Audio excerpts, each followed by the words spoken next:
Mheshimiwa, wengi wetu tunamfuata Yesu kwa sababu ya vitu. Mimi nilikuwa mmoja wapo, nilikuwa na hiyo tendency, lakini baada ya kujua ufalme wa Mungu nimegundua kitu kizuri sana. Ukitaka ujue wewe unamfuata Yesu kwa sababu ya vitu, sikiliza sala zako wewe mwenyewe. Sina pesa. Nahitaji watoto. Nahitaji nyumba. Nahitaji gari. Hizo ndo sala za waumini wengi ambao tupo humu ndani.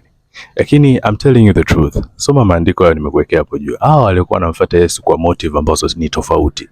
Yeye anawaambia mnifuate mimi ili muweze kutafuta kitu cha kwanza, mutafute ufalme wa Mungu na mjue namna gani mnaishi kwenye haki yake. Lakini mwingine anamfuata, anamwambia kwa sababu umetulisha, mimi ndo maana nakufuata. Kwa sababu umenipa gari, ndo maana nakufuata. Kwa sababu umemponya mamangu, ndo maana nakufuata. Kwa sababu umemfufua Lazaro, ndo maana nakufuata. Akawakataa.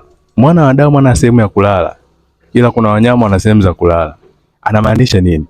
Anataka kukupa ufalme kwanza ili uweze kuenjoy.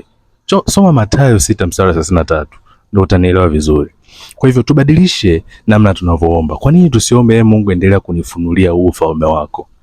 Mungu endelea kunifundisha haki zako. Mungu endelea kunionyesha zaidi wewe ni nani kwenye maisha yangu. Mungu naomba ushushe matakwa ya mbingu yaje hapa duniani kupitia matendo yangu. Hizo ndo sala.